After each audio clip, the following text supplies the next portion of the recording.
Bienvenue sur Africa 24 dans cette nouvelle édition du Morning News. Voici les titres. Le Gabon revoit sa liste électorale, une opération en prélude au référendum constitutionnel attendu d'ici la fin de l'année devant aboutir à l'adoption d'une nouvelle constitution. Qui pour succéder au président mozambicain Filipe Nyusi, qui ne peut pas briguer de troisième mandat, contre 4 candidats sont retenus par le Conseil constitutionnel à quelques mois de l'élection présidentielle fixée au mois d'octobre. Puis la démarcation de la frontière terrestre et maritime entre le Cameroun et le Nigeria au cœur d'une session extraordinaire de la commission mixte qui se poursuit à Yaoundé.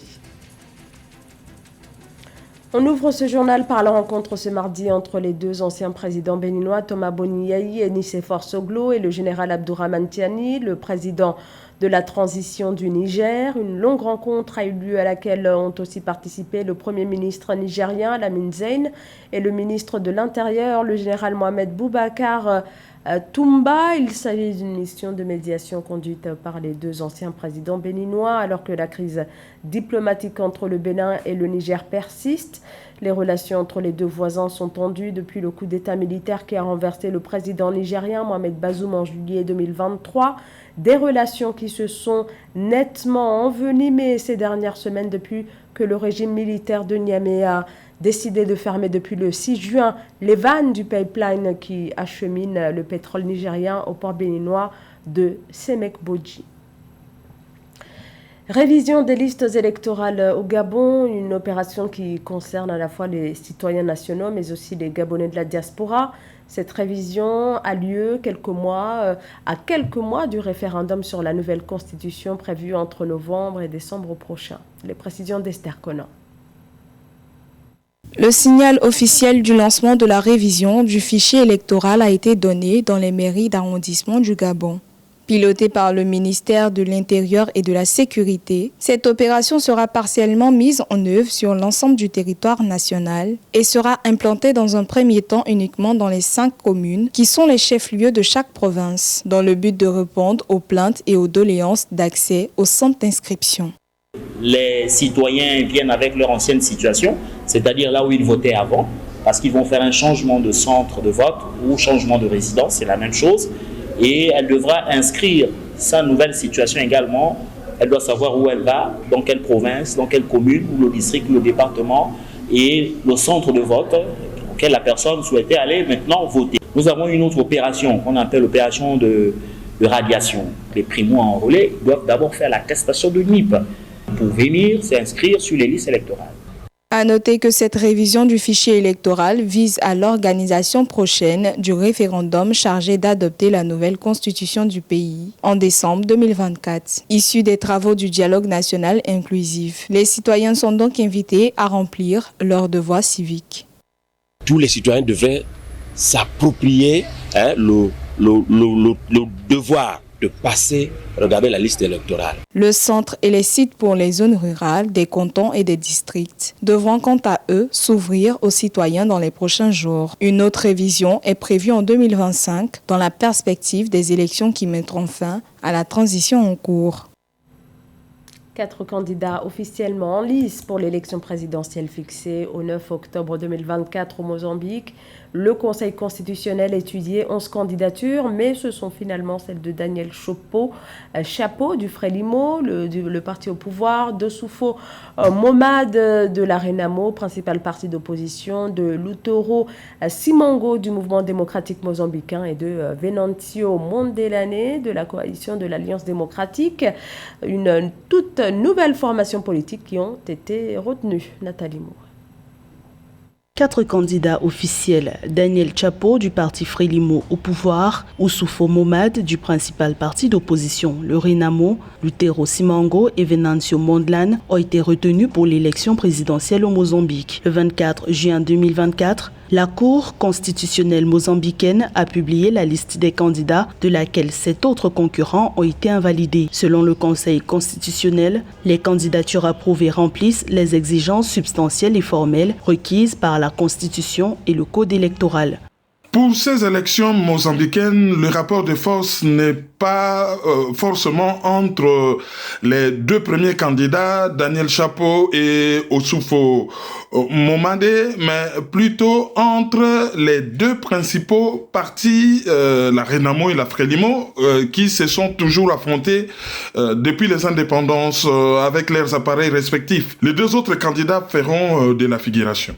Au Mozambique, des élections générales sont prévues le 9 octobre 2024. Le président actuel, Filipe Nyusi, ne se présente pas au scrutin. Ayant atteint la limite de 2 mandats présidentiels fixés par la Constitution, le chef de l'État mozambicain laisse un pays aux perspectives économiques attractives. Passant de près de 4% en 2022 à 5% en 2023, la croissance pourrait atteindre 8,3% en 2024 grâce notamment aux exportations de gaz et à l'agriculture qui représentent 25% du PIB national. Les élections actuelles sont les plus ouvertes après les indépendances dans un contexte économique différent. Alors, le président Nyusi a évolué dans un contexte où la guerre civile est terminée, mais avec une certaine instabilité provoquée par le terrorisme, si vous voulez, les djihadistes, dans la région de Delgado, au nord, avec des ressources financières énormes qui lui ont permis de faire la politique de ses moyens. Le 25 juin 2024, le Mozambique a célébré le 49e anniversaire de son indépendance. Dans son allocution, le chef de l'État a salué l'essor du pays depuis 1992, année de fin de la guerre civile qui a opposé le Frelimo au Renamo. Cependant, le terrorisme dans la région du Cabo Delgado, qui a causé plus de 700 000 déplacés internes depuis 2017, reste un défi pour le Mozambique. Le verdict est tombé ce mercredi. La Cour pénale internationale condamne Abdulaziz Al-Hassan pour crimes de guerre et crimes contre l'humanité. Il a été reconnu coupable notamment de torture et d'atteinte à la dignité de la personne dans des actes commis dans la ville malienne de Tombouctou, alors sous le joug terroriste entre avril 2012 et janvier 2013, lors de l'occupation du Nord Mali par les groupes terroristes Al-Qaïda au Maghreb islamique et en Sardine.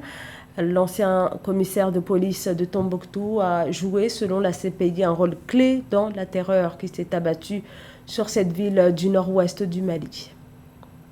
Peut-être qu'un tracé commun de la frontière Cameroun-Nigeria est possible. Sa démarcation serait quasiment complète après 2 décennies de pourparlers. C'est ce qui ressort des travaux de la commission mixte Cameroun-Nigeria chargée de faciliter la mise en œuvre de l'arrêt de la Cour internationale de justice sur le différend frontalier entre les 2 pays voisins. Une session extraordinaire de cette commission se tient jusqu'à ce jeudi à Yaoundé. Eugène Chema. 3 points encore en suspens et pour lesquels les parties vont essayer de parvenir à un accord en vue de finaliser la pose des bornes pour la délimitation de la frontière terrestre entre le Cameroun et le Nigeria. Enjeu de cette session extraordinaire de la commission mixte Cameroun-Nigeria, explicitement présentée par Michel Zoa mercredi 26 juin à Yaoundé. La délégation nigériane aux travaux est conduite par le ministre de la Justice et procureur général du Nigeria, Abdoulatif Fagbemi.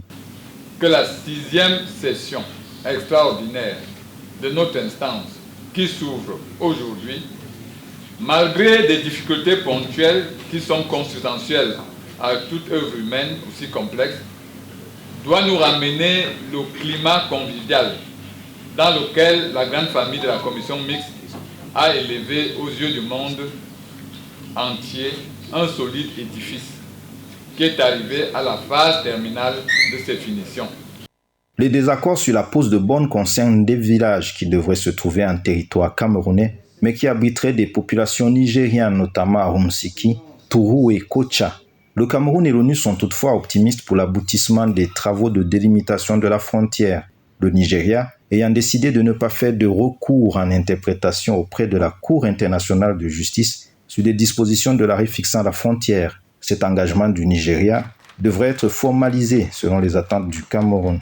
Le représentant du secrétaire général de l'ONU et président de la commission mixte Cameroun-Nigeria voit dans ces discussions la recherche d'une solution fraternelle. La décision du Nigeria de ne pas renvoyer à la CIG l'interprétation du texte pour ce qui concerne la solution des 3 points de désaccord en suspens est louable car elle illustre la volonté de ce pays de trouver une solution fraternelle en ouvrant ainsi la voie de la résolution de la question par le dialogue et la coopération avec le Cameroun. Depuis la décision de la CIJ du 10 octobre 2022 sur le règlement du différend frontalier Cameroun-Nigeria, 2466 bornes ont été officiellement posées le long de la frontière sur un total de 2700 bornes. La session extraordinaire de la commission mixte vise à lever les difficultés résiduelles en vue de finaliser le processus. Un processus qui est, d'après le chef de la délégation camerounaise, un modèle de règlement pacifique du différend autour d'un conflit frontalier qui aurait pu être potentiellement violent.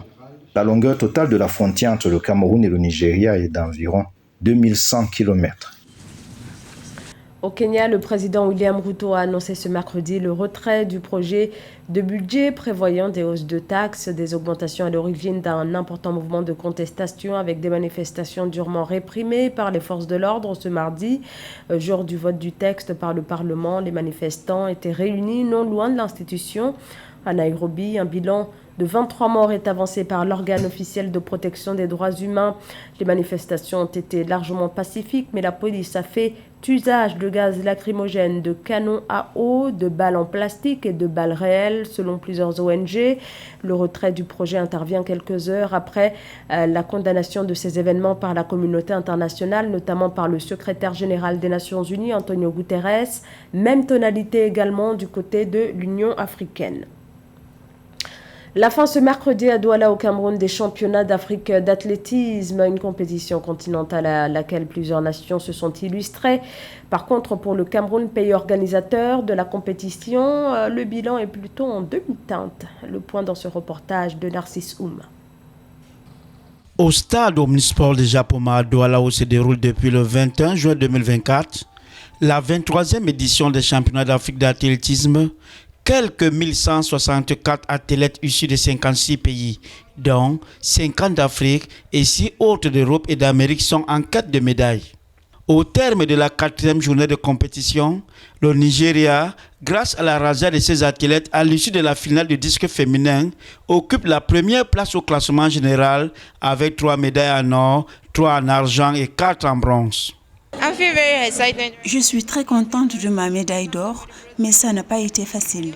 Ma mission était de venir gagner une médaille pour mon pays, pas pour une simple participation.